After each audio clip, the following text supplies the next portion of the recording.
Deuxième caractéristique. Alors, le syndrome, c'est celui de la boîte à chaussures. Vous prenez une table, vous mettez 12 boîtes à chaussures, et puis vous prenez vos fiches Bristol par observation, et vous dites, bon, ça c'est un disque, sous coupe, on met là. Ça c'est un objet ovoïde, ok. Un cigare, d'accord. Une sphère, un rectangle, un carré, un triangle. Une forme baroque, parce qu'il y a des formes baroques en ufologie aussi. Et vous arrivez à remplir de milliers de cas vos boîtes de chaussures.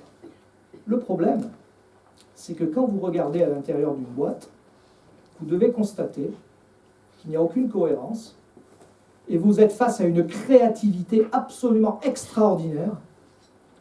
On est face à ce que j'appelle le cadre protéiforme. Proté était le fils de Poséidon. Il prenait, dans la mythologie grecque, hein, bien sûr, et il prenait toutes les apparences pour mieux tromper les humains. C'est un peu quelque chose comme ça.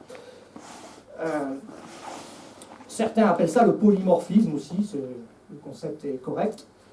Et ça a fait un peu parler à la fin des années 60, cette histoire, parce qu'évidemment, toujours par rapport à nos propres productions, difficile de ne pas faire d'anthropocentrisme dans cette histoire. Donc on s'attendait, en comparant à nos productions aéronautiques, nos propres productions depuis le début du XXe siècle, on s'attendait à ce qu'il y ait de temps en temps des modèles semblables, un petit peu comme nos séries ou nos pré-séries, si vous voulez. Et il a fallu se rendre à l'évidence. Alors ça ne veut pas dire que de temps en temps, il n'y a pas des formes qui se ressemblent, hein, mais pour avoir travaillé là-dessus, je peux vous dire, vous tapez par exemple dans la boîte où il y a des sphères. Qu'est-ce qu'il y a de plus ressemblant qu'une sphère par rapport à une autre sphère? Eh bien, vous trouvez tout le temps des différences. Ce n'est pas la même chose. On est là dans un taux statistique de l'ordre de 95% au moins aussi. Donc le polymorphisme est bien la troisième caractéristique de ce phénomène. On arrive au début des années 70, et là, il va se passer quelque chose qui va beaucoup surprendre les ufologues, qui à ce moment-là sont déjà très bien organisés, hein, surtout en France. Vont arriver en rafale des séries de témoignages venant du monde entier, extrêmement dérangeants. D'abord, beaucoup de gens affirment avoir vu l'OVNI s'éteindre sur place, disparaître sur place. Bon. Alors la nuit, si l'objet est lumineux, il s'éteint sur place un peu comme une lampe, ça peut passer. Mais de jour, ça passe moins. Alors il va y avoir un débat, certains vont dire mais non, on sait que ces objets sont capables d'accélérer très fortement départ arrêté, et donc peut-être que l'œil humain n'est pas capable de les suivre sur leur départ, et que donc ça correspondrait à une disparition instantanée. Peut-être. Et puis d'autres témoignages arrivent, ou alors cette fois-ci, ça devient plus compliqué. On a vu un objet qui était posé au sol, et puis l'objet a décollé, il est parti, et puis il y avait une montagne en granit derrière, et devinez ce qui s'est passé. Et bien, il est rentré dans la montagne, et puis il a disparu comme ça. Alors là, évidemment, c'est d'ailleurs à l'origine, on en a vu également disparaître dans la terre comme ça, et c'est à l'origine de toute une légende très très fantasmée en ufologie, hein, de cavernes secrètes, souterraines, dans les montagnes, d'où sortiraient ou rentreraient les ovnis, la science-fiction s'en est mêlée, etc. En vérité, beaucoup sont allés voir, et n'ont jamais rien trouvé, naturellement. Donc comment un ovni peut être matériel, laisser des traces au sol, décoller et passer à travers la montagne, ça, évidemment, il y a eu un moment, il y a eu un hiatus quelque part. Des témoins ont également vu le phénomène devant eux changer de forme, c'est-à-dire faire du polymorphisme sur un cas. Un petit peu comme le morphing, vous savez, on voit beaucoup en ce moment à la télévision ces visages qui se changent en quelques secondes d'apparence, on appelle ça le morphing. Des témoins racontent avoir vu ça. Des témoins racontent aussi avoir vu l'objet se séparer en 10 parties, chacun vivant sa vie indépendante, se reconstituer et partir. Au niveau des rencontres rapprochées, notamment des RR3, le terme est connu hein, depuis le film de Spielberg. Je rappelle qu'il s'agit d'un objet posé au sol avec vision d'entité autour. On a vu également des entités lumineuses disparaître sur place. On a vu des entités qui semblaient marcher d'une manière un peu claudicante, comme nos cosmonautes sur la Lune, et puis tout d'un coup qui lévitaient, jambes serrées, et qui partaient à 1 mètre au-dessus du sol. On a vu un tas d'absurdités, en fait, qui font que, vers 1972, une minorité d'ufologues faut bien voir ça. L'autre, la majorité, refusant de regarder tout ça vraiment en face, commence à se gratter la tête et se dit oui, oui, oui, oui, oui, ça a l'air quand même beaucoup plus compliqué que ce que ça semblait être au départ, cette histoire. C'est à ce moment-là qu'on commence un petit peu à parler. Certains disent, bon, l'hypothèse extraterrestre, oui, peut-être faudrait-il parler d'hypothèse extraterrestre au second degré. Alors c'est un concept intéressant, le mot fait bien, au second degré. Le problème, c'est que derrière ça, ça veut dire en clair qu'on rentre dans l'incommensurabilité. Et vous allez y mettre quoi dans ce deuxième degré? Les ufologues ont commencé à se heurter à ce petit problème. Et le pire était à venir. Parce qu'à partir de 1973-74, va émerger, à travers les témoignages venus du monde entier, la quatrième caractéristique. Et ça va faire l'effet d'une bombe à fragmentation, un effet de blast terrible, parce que ça va arriver sur un milieu qui n'est pas du tout préparé à recevoir ça, ni idéologiquement, ni intellectuellement. Alors cette quatrième caractéristique, c'est quoi? On a donné beaucoup de noms et c'est quelque chose de très complexe. Je vais vous donner un nom, une définition qui a été donnée à l'époque. On a parlé de lien psychique ou de réalité psychophysique. On a employé ces termes-là. Qu'est-ce que ça voulait dire? On s'est aperçu que dans les cas de rencontres rapprochées, notamment du troisième type, il y avait une relation entre l'état d'esprit ou l'inconscient, ou même le métier du témoin, et l'expérience qu'il vivait. Alors ça, c'est quelque chose qui a... parce que vous vous trouvez vite acculé dans ces histoires. Si le témoin est seul, vous dites, oh, il s'agit d'une hallucination. Très bien. Mais il faut savoir que dans les RR3, il y a un tiers de cas à témoins multiples. Ça, c'est pas souvent dit. Et quand vous avez affaire à des témoins multiples, la plupart du temps, ils vous communiquent également des informations sans se rendre compte de cette nature-là, mais dans ce cas, c'est transculturel, c'est-à-dire que ça appartient à la culture générale humaine. Très, très, très dérangeant. Et ce n'est pas tout. Le lien psychique est très vaste. Il couvre beaucoup de domaines. Vous avez des gens qui ont commandé à l'OVNI.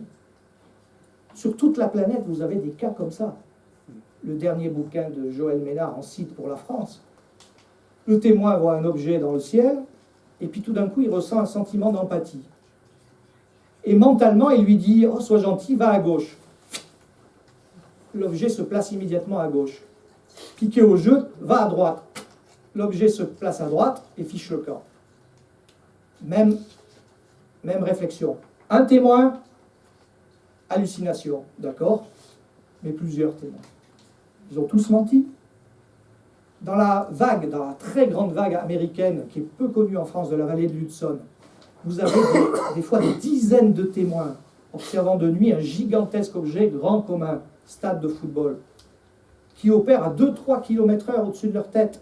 Et à un moment, il y a un des témoins, pareil, il parle mentalement, il lui dit « Mais arrête-toi, viens vers moi, je voudrais te voir ». L'objet s'arrête, fait demi-tour et vient au-dessus de leur tête. Il y a un lien psychique. Alors, c'est pas que ça n'existait pas avant 73, ces histoires-là. Mais vous savez, en ufologie, c'est un peu comme dans la vie. On regarde ce qu'on a bien envie de voir. Et puis le reste, voilà. Il y avait eu un cas français, notamment, qui a été... on n'a pas fait attention, hein, c'est le cas de Missancourt, dans l'Aisne, qui s'est déroulé en 67. Alors, je le raconte très rapidement, il est intéressant.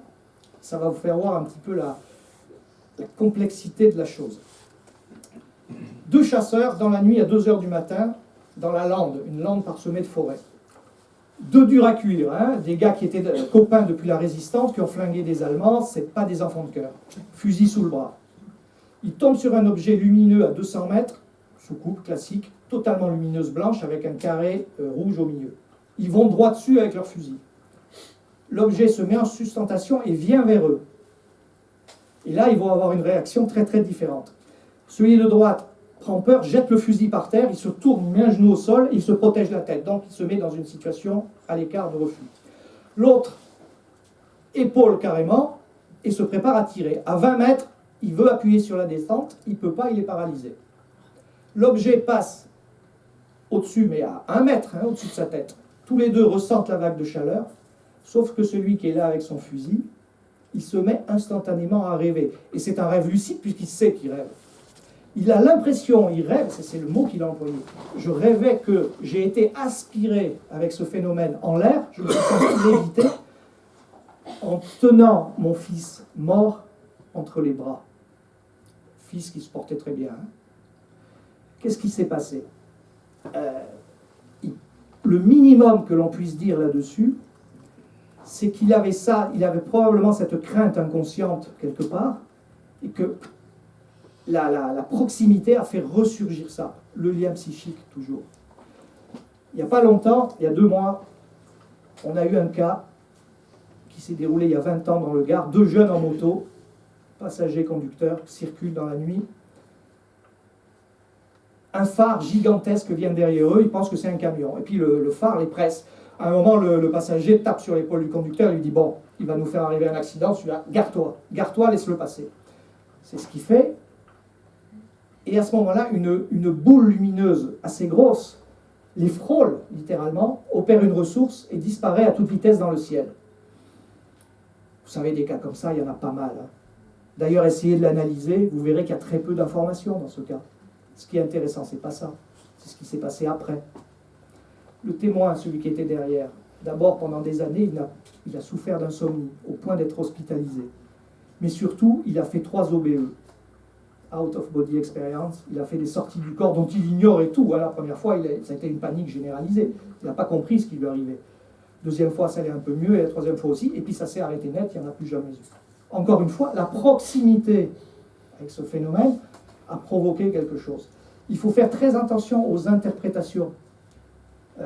Si vous avez une position, on va dire, plus matérialiste peut-être, vous direz, bon, ben, cet objet est passé à côté, et puis il y a eu une action, un rayon, ou un électromagnétisme, on ne sait pas trop quoi, qui a agi sur le cerveau des témoins. On parlait de neurobiologie tout à l'heure. Sur le cerveau des témoins. Mais c'est peut-être pas du tout l'explication, parce que là, on fractionne les choses.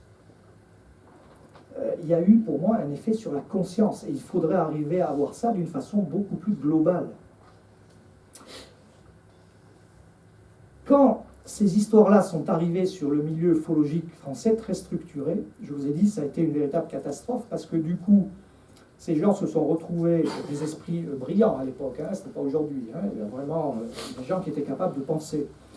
On s'est retrouvés dans une situation, j'ai vécu hein, bien sûr tout ça, on s'est retrouvé dans une situation où il a fallu absolument essayer de trouver une explication à tout ça. Et du coup, ça a fragmenté tout le milieu, et chacun est parti un peu frénétiquement dans son sens.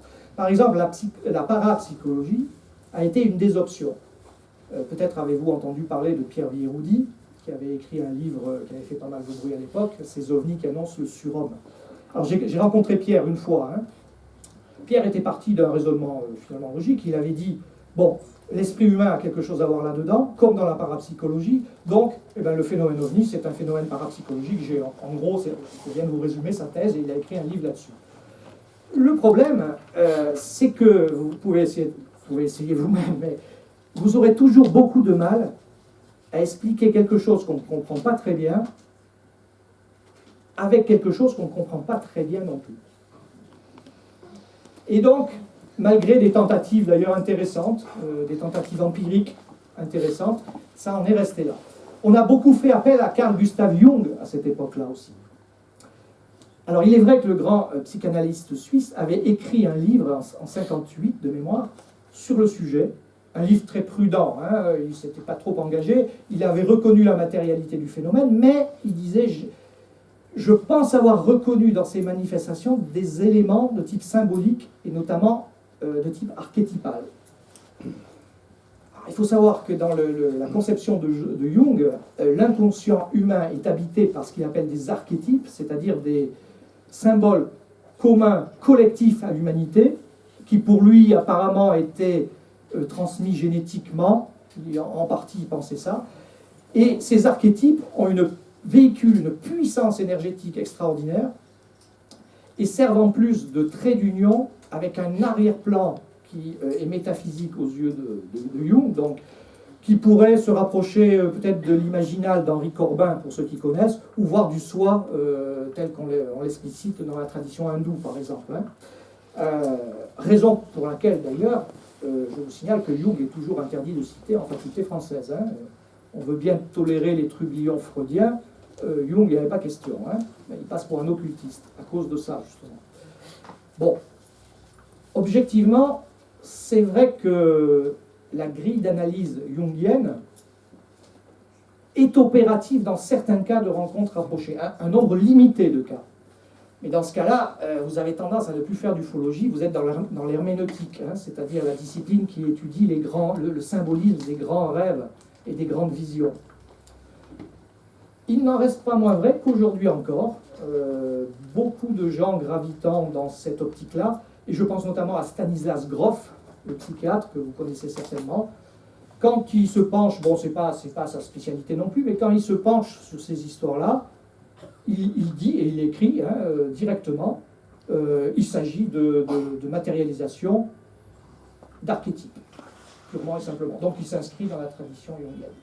Le problème, là, c'est un peu le même que pour la parapsychologie, c'est que malgré son association avec le physicien Wolfgang Pauli, le duo Pauli-Jung n'a pas été capable finalement de produire une théorie physique, de l'ordre de la physique, sur laquelle on puisse se raccrocher. Et d'une manière générale, c'est ce qu'on peut dire de cette époque. À quoi correspond tout ça? Ça correspond à l'irruption inattendue de la notion de conscience dans le dossier OVNI, et il n'y avait aucune structure, aucun cadre physique, scientifique, vérifié, qui puisse coiffer ça et encadrer ça par le dessus. Et donc, ce qui est arrivé est assez normal, finalement. Les choses ont un peu évolué depuis, vous vous en rendrez compte tout à l'heure, mais quand même, le sujet reste extraordinairement dangereux. Ceux qui ont tiré les marrons du feu dans cette histoire, c'est les sceptiques en tout genre. Parce qu'ils ont dit, bon, évidemment, pour nous, le phénomène OVNI, il ne s'agit que de confusion. Bon, à partir de là, que dans ces confusions, il y ait des hallucinations et qu'on confonde avec des artefacts humains ou des phénomènes naturels, avec des choses issues de notre propre culture, de notre propre psychisme, c'est pas étonnant. Donc ça prouve qu'il n'y a rien, donc tout est à envoyer à la poubelle. Voilà le langage qui s'est tenu, et qui se tient toujours d'ailleurs. Et pendant ce temps-là, le phénomène continuait d'être mondial. La grande vague de la vallée de l'Hudson commençait aux États-Unis, et les mêmes témoignages remontaient de partout sur la planète. Pour vous donner un ordre d'idée, on pense, selon des statistiques qui ont été faites par l'ONU, qu'il y aurait 80 millions de cas. Si vous pratiquez une césure là-dessus, une sélection stricte, vous gardez 4%, ça fait quand même plus de 3 millions de cas. 3 millions de cas en 70 ans, dont on connaît 3%. Pas mal quand même. Et donc le phénomène perdure. Et je vous ai dit tout à l'heure, il y a 5 caractéristiques. Vous allez dire que je ne vais rien vous épargner aujourd'hui.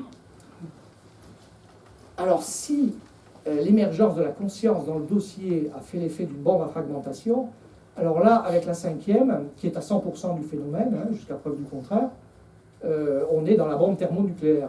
Raison pour laquelle, d'ailleurs, pratiquement aucun ufologue ne veut voir ça en face. Tout le monde fait l'autruche. C'est trop dangereux. Cette 5e caractéristique porte un nom, c'est le cadre élusif. Dit comme ça, bon, on dirait, on sait très bien qu'il n'y a pas un ovni qui est allé se poser sur la pelouse de la Maison Blanche, on le saurait. On n'est pas dans le film Le jour où la Terre s'arrêta avec Michael Rennie. Certes, vous avez peut-être entendu parler du rapport Cometa qui a été publié en 1999 et qui était un rapport, on va dire, semi-officiel puisqu'il était fait par des hauts responsables, des généraux de l'armée de l'air française, qui a toujours été également la plus concernée par toutes ces histoires. Dans le rapport Cometa, qui est quand même assez important, ce problème de la 5e caractéristique est abordé en une phrase, même pas une ligne, une phrase. Nous savons par les témoignages que ce phénomène est extrêmement fuyant. Bon, ça ne mange pas de pain, vous lisez ça, et puis vous passez à la phrase suivante, sans vous rendre compte de ce qu'il y a derrière. En 1977-78, j'ai été voir par 2 fois Aimé Michel. Certains d'entre vous ont sans doute entendu parler d'Aimé Michel, sans doute le plus grand esprit qu'ait eu l'ufologie à cette époque-là. Non seulement un scientifique de formation, un puits de connaissances absolument abyssal, et un philosophe également de formation. Le genre de personnage, on n'en rencontre pas beaucoup dans sa vie, vous discutez d'un sujet complexe avec lui, on va dire qu'il est à 100 quand vous êtes encore à 10, et que vous réalisez 30 ans après que il voulait dire ça, il avait déjà tout lu, il avait raison. Eh oui, c'était ça, Aimé Michel. Et Aimé Michel avait eu une idée, toute bête apparemment. Il avait réussi à se procurer des statistiques sur le nombre d'appareils photo et de caméras en circulation dans le monde. Donc, appareil photo 24-36 réflexe à l'époque, hein, bien sûr, et caméra 8 mm Super 8. Loin d'aujourd'hui, hein,